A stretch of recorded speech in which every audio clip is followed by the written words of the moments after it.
This is the IBJ Podcast for the week of June 21st, 2021, brought to you by Resultant, formerly KSM Consulting.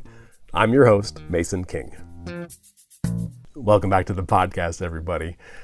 You know, some of the most exciting developments in the Indianapolis culinary scene are taking shape on the periphery of downtown in ambitious real estate projects that almost resemble self-contained towns. For example, on the northeast end of Massachusetts Avenue, you'll find the Bottle Works District, a $300 million project with office, retail, residential, entertainment, and hotel elements, and using a 36,000 square foot food hall and marketplace as one of its main attractions. And I can assure you, this is not your dad's food court. There are nearly 20 tenants, and each has ample space to spread out and establish a distinctive identity, and it has intentionally targeted local and regional eateries offering a variety of cuisines.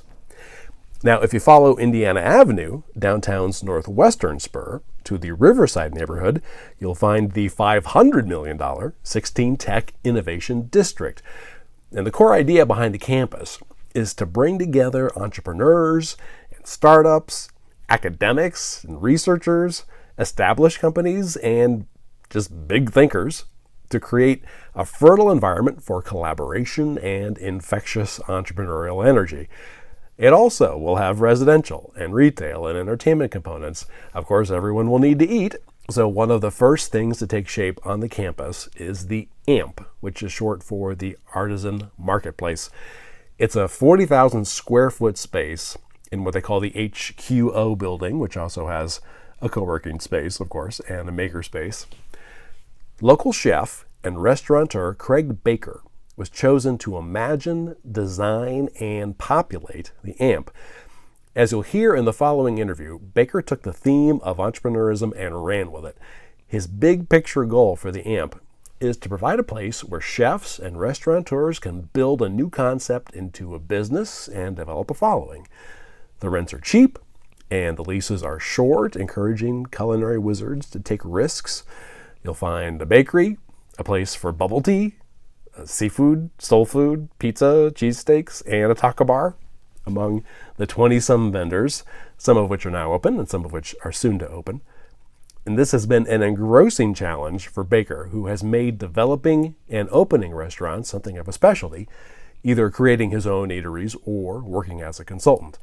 At the AMP, he is helping open nearly 24 restaurants, more or less all at once.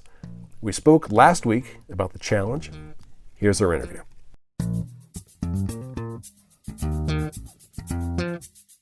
I'm very pleased to welcome to the podcast Craig Baker. Thanks for making time for us today. Thanks for having me. Do me a favor, since the one drawback of doing podcasts is we can't see images. Paint a picture for me of the AMP. What does it look like right now? So it's a 40,000 square foot steel supported warehouse. Initially, it was the original garage for Citizens Energy and Gas headquarters. The first time I walked in there, it was awesome. It was like parking. There's like literally painted parking spaces on the floor, and where our restrooms are now is now a car, or where our restrooms are now, it was a car wash. So you go in now, and it's basically a shipping container village inside of this cavernous space, surrounded by 8 food stalls, which you would traditionally kind of envision in your mind what those would look like. We have a stage, we have future restaurant space that's yet to be filled, but it's very, very lively, even though we haven't really gotten our feet underneath this and to a full open. It has an energy. The containers have multi different colors that all kind of go along with the designer. It's I don't paint anything or design anything. It's not my forte. It's probably good that you can't see me right now. Fashion isn't my forte either. So you go in there and it just has a good warm feel, and it continues through the community of people that are there and that have decided to start their businesses there. Was there at least kind of an aesthetic that you wanted to get across that you could talk to the designers about? Yeah, totally. The biggest one, I think, is the fact that we use the containers. And I went to probably 35 or 40 food halls around the country, and indoor, outdoor, whatever. And the one theme that kept coming up is that if you put a roof over it, it feels like it's yours. And so the container came about because I wanted people to have a roof. It also kind of lays out the flow of the building by design. It's a little bit different in that sense where you don't have walls. You just have containers that kind of delineate the space. So if I'm a vendor there and I have Mason's Caribbean Delights and I'm in the containers, it's I literally have a roof over my head. I have, kind of the skeleton of my own place. And then, so the idea is that I would feel a greater sense of ownership. Yeah. And each one's decorated and designed by the tenants themselves. So it's interesting to see how they approach the building for their own branding purposes. When people come in, they're interacting and engaging the space. And by letting the tenants do their own design, it forces you to be more engaged with the tenant. How do we best describe your role in developing the AMP? I mean, does curator get close to it? There's some of that, I guess. It takes a village to build anything this big, right? And I was fortunate enough to have a lot of people inside 16 Tech and a few that aren't that were consultants at the time who understood and saw what I wanted to do and my vision, and then got behind it and then helped it come to realization. But yeah, basically I had to put together an RFP on what I thought was a representation of the mission statement of 16 Tech.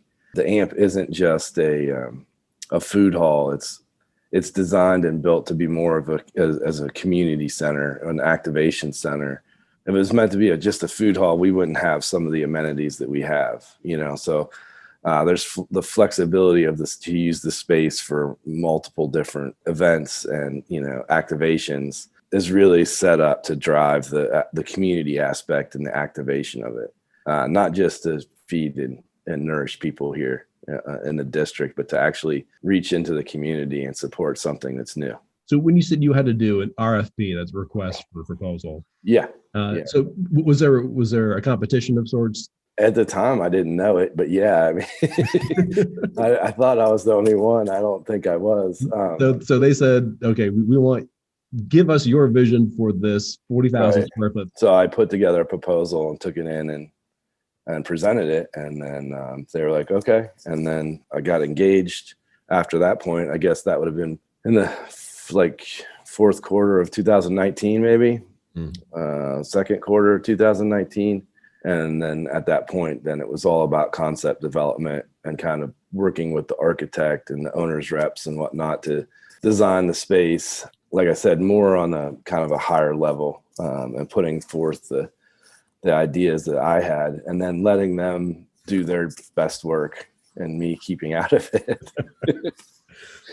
So was it your concept essentially that you would have a space that in a way mirrors kind of the mission of 16 Tech, that it would feel entrepreneurial, that it would feel changeable? Yeah, I will accept that part of it. That's a liability I'm willing to accept. But the idea is that food and innovation, right? I gave a tour to a bunch of people from Purdue the other day, and I was told that I was wrong about this, but food and innovation it's all been done before in a sense, right?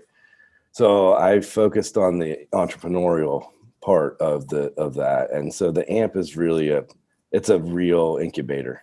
You can get a 20-foot container and your rent's $20 a day, all utilities included. It is designed and built for people to segue out of working on the cottage law. Like if you've been working in a kitchen, maybe in your out of your home kitchen or whatever, or trying out a new business. We have 56% new businesses, and that's not counting the ones that are maybe an established business that's trying out a new concept, like George Turquette at Turquette's, who has Frankie Pizza's Parlor. So it's about giving people opportunity and identifying through that opportunity then like our success stories. And that'll be when people leave and leave the nest, right? It's challenging because there's a lot of mentoring that's happening right now. Just walking through the process of opening a restaurant. I joke, I've opened 31 restaurants now in my career. Now I'm doing 25 at once. And I'll take one by itself any day. So part of your job is to be a mentor for each individual space. Yeah, I mean, I have people. I help people get through the entire process, and we walk through it. Coming through COVID, it's been extremely difficult because of all the obstacles. I mean, there's just been multiple obstacles from everything from construction to just, people's availability to do what they're hired to do in a difficult time. And now we're currently in a staffing crunch. And so it's posing its own problems. But as we go into ramping up for next week, really for our full open, I'm not going to call it a grand opening because we've been working soft for a while. It's hard when you have someone who's been making a product and they've maybe only selling like 250 a week, and now they're selling 250 a day, to understand what's about to fall on them. So we've been trying to work as slow as possible on release and letting people phase in so that they can kind of get their feet underneath them on a business level and an emotional level, because it can be extremely taxing when you open a restaurant emotionally. That's amazing. You have the 25 different folks on different levels of the learning curve. Yeah. Well, and I will say the sense of community that's come about amongst the tenants themselves. People had problems with like their POS, and then other more experienced point of sale. Point of sale, right. System, take orders and process them. Yeah, so they're like trying to set those up right now, and people will be having problem. And the more tenured people, I'm gonna use George. I'm gonna pick on George Triquette. I see George over helping people install their point of sale, and he's like, "Oh, I just did it like 2 weeks ago, and I'm familiar, so just let me help you out." And that happens a lot. So it's taking some of the burden off of my shoulders, because people now are looking to their peers for help, and the people are willing to give it. And I think that's important when you're trying to accomplish what we're trying to do here. Okay, let's take a quick break to hear from our sponsor. This is the IBJ Podcast. The right data and technology solution can transform your business. KSM Consulting is now Resultant, and still passionate about solving problems no one else can. Still collaborating with our clients to find the best answer, not the easy answer. Visit Resultant.com to see what's possible for your organization. All right, we're back with this week's edition of the IBJ Podcast, and we're checking in with Craig Baker about developing the artisan marketplace at the 16 Tech Innovation District. When you get the gig, who are the first people you call? So I didn't call anyone. I had one of the things I got to work with Eric Miller on, developing the space on a real estate level. We took a different approach, so it wasn't as cut and dry. So I started putting feelers out into the market, looking for people. And there was already a buzz at this point about 16 Tech. And at the time, we didn't call it HQO, but we knew what the building was. And so I started putting things out into the market and just talking to people and word of mouth. And then it started coming together. So I know quite a few people in the food community. So I was like, hey, I'm putting together this thing, right? And then curiosity was piqued, and then people started coming. It spread quickly.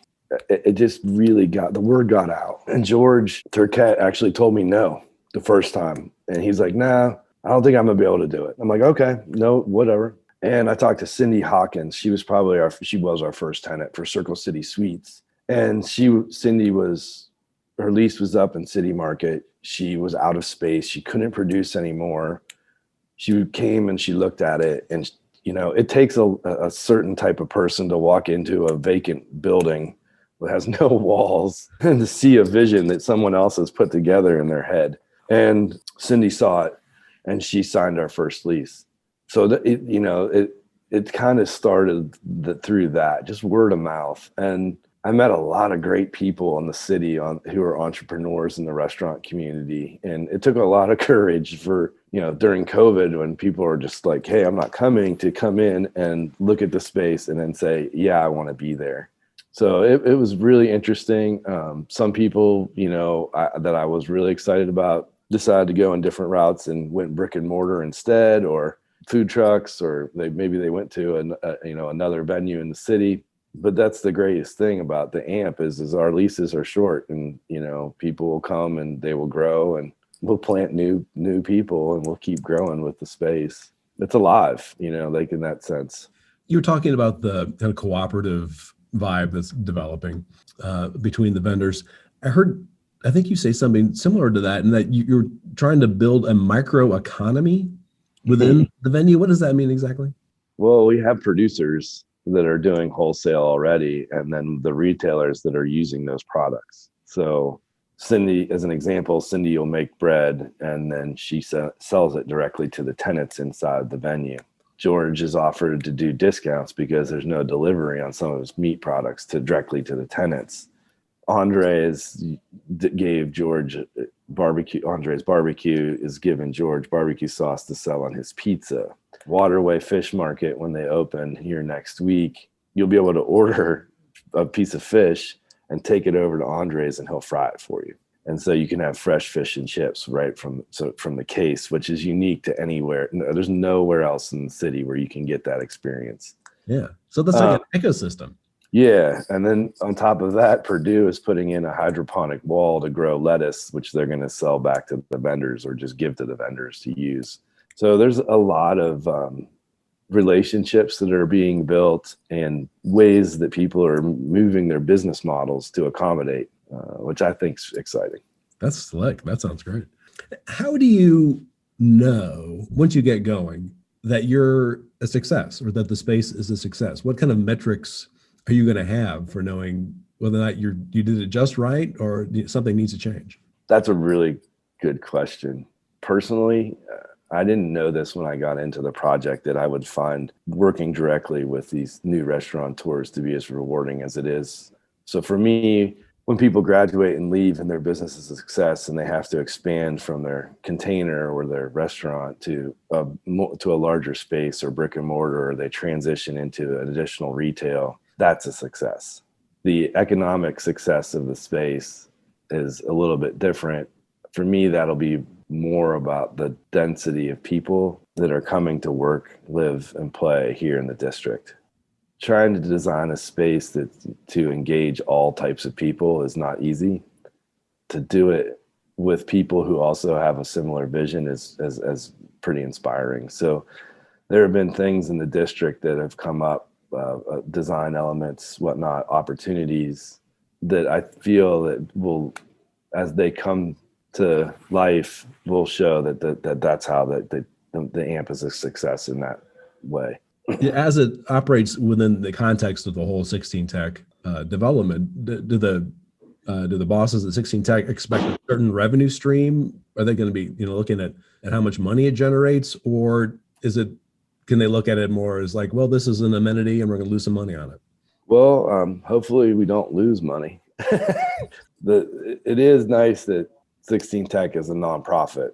I don't know what the exact number is last year of how much grant money we actually gave out to people in the community, organizations in the community. So there's a benefit, I think, when you're designing a business model where you don't have to build in that 20% or whatever the return that they're looking for, right? That's what enabled us to give these extremely low rent rates. But I'm at the end of the day, you guys still have to pay the bills. So there is an expectation that the building is going to produce revenue. I just don't think that behind the spirit of it, there's not an intent to turn it into a truly money generating operation. I think it's more about the engagement and using it as an amenity for the district to house all the people that come here, future businesses, that kind of thing. I've gotten to give tours to people that would never talk, that I should not have access to, because they're coming to see what and the AMP is an amenity that they're excited about. So I think that that's been really interesting, because everyone has to eat, and everyone wants to have a drink at the end of the day and a cup of coffee in the morning. So if you're going to work here and you know that this is built in for me, I think it better be spectacular. I guess if that's going to be the focal point. Yeah, but at 16 Tech and the related businesses, they try to find tenants and kind of bring that whole place to life. I mean, the AMP is being used as a drawing card. Right. It's definitely a marketing tool, right? And it's interesting because you wouldn't normally build a business plan this way. We built HQO and opened it, and it's a beacon right now for people to draw to the district. It's kind of a backward model where you're like, okay, we're going to open 25 restaurants in a place that doesn't have the density possibly to support it, which is another reason the model was designed for events and activations, because if it's built in and I'm bringing people in, I'm giving them a reason to come here.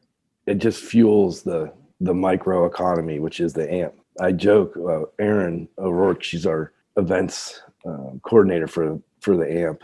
I tell her every day, I'm like, you're the most important person here. It's been interesting also, like how many calls we've already gotten for people to book events in the space isn't even open. So I don't know what pictures they're seeing, but 6 months ago when there was an inch of dust on the floor and it was still in full construction and people are like, we want to have our Christmas party there. I'm like, that's great, but it's hard to get my mind around that right now, but it's definitely happening. Yeah, and I think you anticipated one of my questions, which is, where is your customer base for this? I mean, when you look at other food halls in Indianapolis, like the main ones, you've got City Market, where that's obviously serving, the eastern half of the mile square. The food hall at Bottle Works has this development growing up around it, plus all, the residences kind of in the Mass Ave area. Whereas this area, I mean, as you mentioned, is kind of a food desert. Right. And I didn't get the impression that there's really a critical mass of people who live nearby. So it's interesting because when we opened, I call it the alley. It's not really an alley. It's the front of the garage. But when the parking garage is done, everyone will have to park there and walk down District to work. So I'm staring at it right now. Currently, there's a parking lot across the street. That parking lot will go away, and then we'll have a green space. So on Gent Avenue, the AMP faces directly to that green space. So in the future, say 14 months from now, or 18 months from now, you'll literally be able to activate the AMP into that green space. That's one of the design elements that came about, I think, through the process. Now the question is how do we, what level of activation do we want to have? I have my ideas. I know that everybody has theirs, but to have a green space that people can dine in makes it a lot more comfortable. It also extends our seating capacity immensely. But using the metrics that we have from the first 4 tenants that opened, I know what days are going to be busy right now. It's people are cyclical, I guess, in how their dining habits. The one upside is no one really knows that we're here. And our tenants are outperforming their business plans 6 to 12 months out based on their business plan for the ones that are currently open. People who work in the donut of downtown don't want to go downtown to eat because they don't want to pay to park. So we found that a lot of the businesses that are on 16th Street, our Monday through Friday dining component is increased exponentially because we have the the Indiana Bioresearch building across the street. They have about 250 people in the office right now because they're doing shifts. Some people in the morning, some at night still because of COVID. And then we have density, but we see a lot of people coming in from those surrounding businesses on 16th Street. We have Heron School of Art is directly across the way, and then we're surrounded by 2 large apartments. Our dining capacity is increasing as the word gets out. I'm not so worried about where people are going to come from as I'm more, I guess, concerned. We only have about 500 parking spaces currently. And from looking at other models in the city, as you mentioned, parking becomes a concern. But I always say that people figure it out. Well, thanks so much for bringing us up to date on this. This sounds like a fascinating project, and I have to get down there pretty soon. Well, you're more than welcome whenever you want to come. All right. Next week we've got watch the calendar. We've got some exciting dates popping up. My thanks again to Craig Baker. Hey, before you get on with the rest of your week, I want to draw your attention to some strong stories in the latest print edition of IBJ. First up, Busey Bank says it has lost more than $100 million in loans to a competitor due to, quote, brazen and systematic poaching, unquote, of its employees. Susan Orr has more on Busey's lawsuits against Flagstar Bank and the 21 employees who allegedly jumped ship. Also in this week's issue, Leslie Bonilla delves into the controversy at the Indianapolis Public Library over allegations that the work environment is laced with racism and discrimination. And this week's issue also includes our annual Indiana 100 Bonanza, featuring the 50 largest public companies and 50 largest private companies in the state. And we'll throw in a list of the 25 highest paid public company executives, led by Eli Lilly and Company CEO Dave Ricks, who earned $17.8 million in 2020. And again, you can find these stories and features in the latest print edition of IBJ or online at ibj.com. I will say it is quite a bit easier to access all of the latest local news about business and politics and all of IBJ's data on Central Indiana's business community and economy if you're a subscriber. It works out to about $2 per week for actionable information you're not going to find anywhere else. Just go to ibj.com, click on the subscribe button. Thanks again for making time this week for the IBJ Podcast, which is edited by Leslie Weidenbender. I'm Mason King. Hang in there, everybody. We'll be back again next week.